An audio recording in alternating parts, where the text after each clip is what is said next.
கன்னியாகுமரி பகவதி அம்மன் அருளுடன் நமக்கு ஜோதிடம் கற்றுக் கொடுத்த குருநாதர்களின் ஆசியுடன் இந்த பதிவை மேற்கொள்கிறேன். இன்றைக்கு துலாம் ராசியில் பிறந்தவர்களை பற்றி நாம் பதிவிட இருக்கிறோம். துலாம் ராசியில் பிறந்தவர்களுடைய குணங்கள், இயல்புகள், கடவுள், இந்த மாதிரி விஷயங்கள்லாம் நம்ம இன்றைக்கி தெரிஞ்சுக்க போகிறோம். ராசி மண்டலத்தில் இது 7வது ராசியாகும். அதாவது கிராசை போன்ற ஒரு அமைப்புடன் இது வானமண்டலத்தில் காணப்படுவதால் துலாம் ராசி எனப்படுகிறது. இது 360 டிகிரி கொண்ட ராசி சக்கரத்தில் 180வது டிகிரி முதல் 210வது டிகிரி வரை காணப்படுகிறது. இந்த ராசி வீட்டிற்குடைய கோள் சுக்கிரன் ஆகும். அதாவது சூரியன் இந்த ராசியில் பிரவேசிக்கும் போது அந்த மாதம் துலாம் மாதம் எனப்படும். தமிழில் இந்த மாதம் ஐப்பசி மாதம் என்று அழைக்கப்படுகிறது.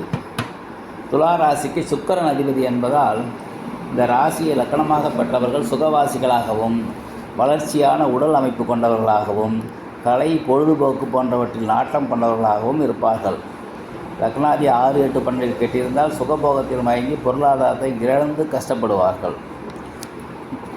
இனி இந்த துலா ராசியினுடைய அடிப்படை விதிகள் பற்றி பார்க்கலாம்.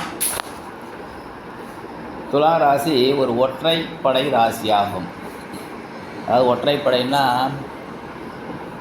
இது இயற்கையிலே பார்த்திங்கன்னா ஒற்றைப்படை பிறந்தவங்க கொஞ்சம் மெலிசாக இருப்பாங்க. அடுத்தது அதாவது கொஞ்சம் சென்டிமீட்டர் டைப் கொஞ்சம் அதிகமாக இருக்கும். துலா ராசி சர ராசி அடிப்படையில் வருகிறது. 2 கால் உள்ள ராசியாகும். சாஸ்திர ராசி என்றும் சொல்லப்படுகிறது. இந்த ராசிக்குரிய திசை மேற்கு திசையாகும். உறுப்பில் அடிவயிற்றை குறிக்கும். அடிவயிறுனா அடிவயிறு, அதில் கிட்னி, இந்த மாதிரி விஷயங்கள்லாம் இதில் தான் வரும். சின்னம் இந்த ராசியினுடைய சின்னம் தராசு. நிறம் ராசியின் நிறம் வெண்மை நிறம் அப்படிங்கிறது இந்த ராசியின் நிறம்.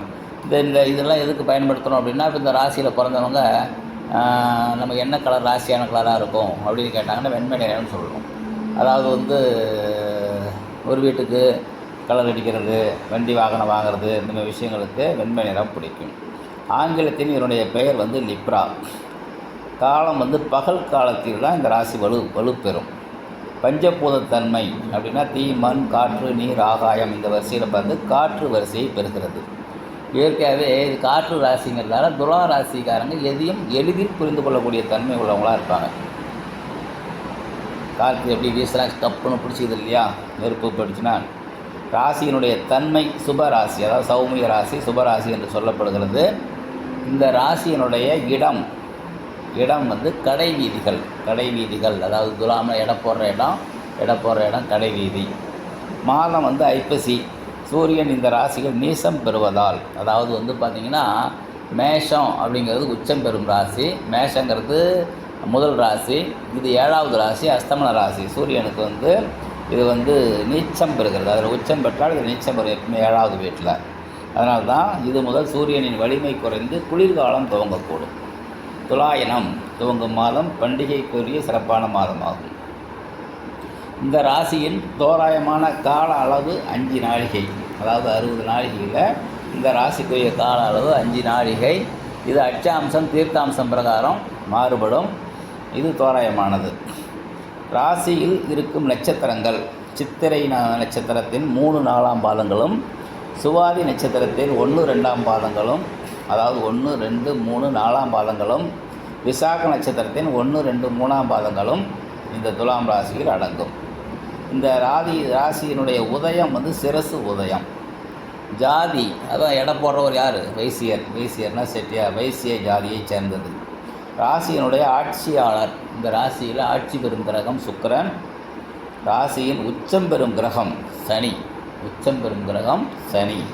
உச்சம்னா இருக்கிறதே பலமான வீடு. சனியினுடைய பலமான வீடு சுக்கிரனுடைய வீடு. ராசியின் நீச்ச அதிபதி சூரியன். ராசியின் மூலத்திரிகோணம் பெறுபவர். மூலத்திரிகோணமாக இருக்கிறதுல பலமான பலம் இது சுக்கிரன். ராசியில் நட்பு கிரகங்கள் புதன், ராகு, கேது. அப்போ இந்த புதன், ராகு, கேது ஆதியத்தில் பிறந்தவர்கள் இவர்களுக்கு நட்பாக இருப்பார்கள். சமம் பெறுபவர் சந்திரன் செவ்வாய், பகை பெறுபவர் குரு. அதாவது வியாபாரம்னு வரும்போது நீதி நியாயம் நேர்மைலாம் காணாத போயிடும் இல்லையா. அதனால் குருனாவே நேர்மை நீதி நியாயங்கிறது இந்த ராசியில் பிறந்தவங்கள அதெல்லாம் பண்ண முடியாது.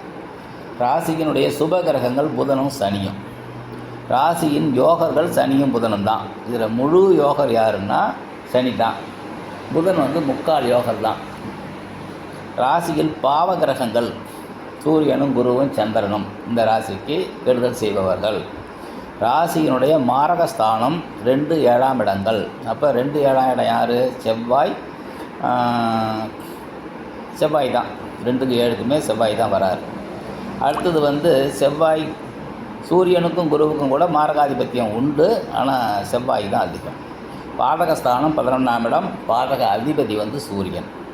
ராசியினுடைய தெய்வம் மகாலட்சுமி. பராசக்தியும் வணங்கலாம், ஆனால் மகாலட்சுமி தான் மெயின். கோவில்கள், இந்த ராசிக்குரிய கோவில்கள், ராசியைச் சேர்ந்தவர்கள் கும்பிட வேண்டிய கோவில்கள் ஸ்ரீரங்கம், அலமேலு மங்காபுரம், அதாவது திருப்பதி கிட்ட இருக்கிறது, ஆடுதுறை அருகில் உள்ள கஞ்சனூர் தான் சுக்கிரனுக்கு பிரதான ஸ்தலமாக சொல்லப்படுகிறது. துலாம் ராசியில் பிறந்தவர்கள் எதிலும் கண்ணும் கருத்துமாக இருப்பார்கள். அதாவது கண்ணும் கருத்தும் இல்லைன்னா வியாபாரி ஏமாந்து போகும். எண்ணிய காரியத்தை முடிக்கும் வரை தூங்க மாட்டார்கள். பணம் சம்பாதிப்பதில் திறமையானவர்கள். எவரையும் சட்டென இடம் போட்டு அறிந்து கொள்ளும் திறமை உள்ளவர்கள். தங்களுக்கு ஆதாயமெனில் தங்களின் நிலையை மாற்றிக்கொள்ள தயங்க மாட்டார்கள். யாருக்கும் நமக்கு வேலை ஆகணும்னா எந்த நிலையிலும் மாற்றிக்குவாங்க. தான் வியாபாரம். சமயம் சந்தர்ப்பம் இடம் ஆகியோருக்கு ஏற்ப தங்களை மாற்றிக்கொள்பவர்கள். பெரும் பிரச்சனைகளை இவர்கள் வளர்த்து கொள்ள மாட்டார்கள். எதிரிகளையும் சாதகமாக மாற்றிவிடும் திறமை உள்ளவர்கள். பெரும்பாலும் வியாபாரிகளாகவும் தொழிலதிபர்களாகவும் உயர் பதவி வகிப்பவர்களாகவும் செல்வந்தர்களாகவும் இருப்பார்கள். நல்ல வசதியும் அழகும், அதாவது சுக்கிரனுடைய ஆதிக்கம்னாவே அழகு, அதற்கு தான் முக்கியத்துவம் கொடுக்கணும். கருப்பாக இருந்தாலும் கவர்ச்சியாக இருப்பாங்க, அழகாக இருப்பாங்க. நூதனமான வீடுகளில் வசிப்பவர்கள். சுக்கிரன்னா அழகான வீடுகளில் வசிப்பார்கள். அதாவது பார்த்திங்கன்னா அந்த வீடு அப்படிங்கிற விஷயத்துக்கு நல்ல முக்கியத்துவம் கொடுப்பாங்க. வீடு அழகாக இருக்கணும். அந்த ஃப்ரண்ட் ஃபேஸ்லாம் அவ்வளோ அலங்கார பொருள்லாம் வாங்கி அந்த வீட்டை சும்மா கலைமயமாக வச்சுருப்பாங்க. அரசியல் கலைத்தொடர்புடையவர்களாக இருப்பதுடன் வாகன வசதிகளுடன் வாழ்வார்கள். அதாவது சொகுசு வாகனம் வாங்கினா கூட கொஞ்சம் பழைய வண்டியெல்லாம் வாங்க மாட்டாங்க. நல்ல புது வண்டியாக, நல்ல அழகான வண்டியாக, நல்ல ஆடம்பரம் உள்ளதாக வாங்குவாங்க. பெரும்பாலும் சுக்கிரன் சினிமா துறைக்கு அதிபதி அப்படிங்கிறது நமக்கு தெரியும். அந்த சினிமா துறையில் இருக்கவங்களாம் பாருங்கள், ஆடம்பர வாழ்க்கை, ஆடம்பர வசதிகளுடன் வாழ்வு, ஆடம்பரமாக வீட்டை வச்சுருக்கிறது, ஆடம்பரமாக கார் பங்களான்னு வாழ்க்கை மாதிரிலாம் இருக்கிறாங்க. அதனால் இதெல்லாம் துலாம் ராசியினுடைய இயல்புகள். பெரும்பாலானவர்களுக்கு தொந்தி வந்துடும். ஏன்னா நல்ல சாப்பாட்டு பிரியர். இவர்களுக்கு அஜீரணம், வயிற்றுக்கோளாறுகள், குடல் சம்பந்தமான நோய்கள், கிட்னி சம்பந்தமான பிரச்சனைகள் ஏற்படக்கூடும். 7ஆம் இட அதிபதி செவ்வாயானதால் பெரும்பாலும் மனைவியின் கையை வீட்டில் ஓங்கி இருக்கும். அடக்கி ஆளும் மனைவி இருப்பதால் இவர்களுக்கு மன வாழ்க்கை திருப்தியாக அமைவது அபூர்வம்னு சொல்ல முடியாது. ஆனால் மன வாழ்க்கை அமைஞ்சிரும். மனைவி ராஜா பண்ணிட்டு போயிடுவாங்க வீட்டில்.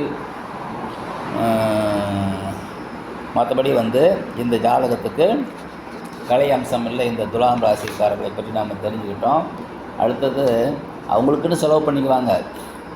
ஆனால் கஞ்சத்தன உடையவர்களாக இருந்தாலும் தங்களுக்கும் தங்கள் குடும்பத்துக்கும் மட்டும் நல்ல தாராளமாக செலவு செய்வாங்க. பொது சேவைக்கு போகிறாங்கன்னு வச்சுங்களேன், அதுலேயும் ஆதாயம் கிடைக்குமான்னு பார்ப்பாங்க. 12 ராசிகளில் அதிகமாக சுயநலம் கொண்ட ராசிக்காரர்கள் இந்த துலாம் ராசிக்காரர்களே. வியாபாரத்தில் கெட்டிக்காரர்கள்.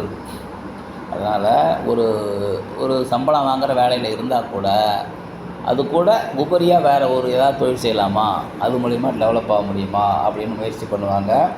நன்றி. அடுத்த பதிவில் நம்ம விருச்சிக ராசிக்காரங்களை பற்றி பார்ப்போம். இந்த பதிவுகள் கண்டிப்பாக உங்களுக்கு பிடிக்கும்னு நினைக்கிறேன். பிடிச்சிருந்தால் லைக் பண்ணுங்கள், ஷேர் பண்ணுங்கள், கமெண்ட் பண்ணுங்கள். அடுத்த பதிவில் சந்திப்போம். வணக்கம், நன்றி.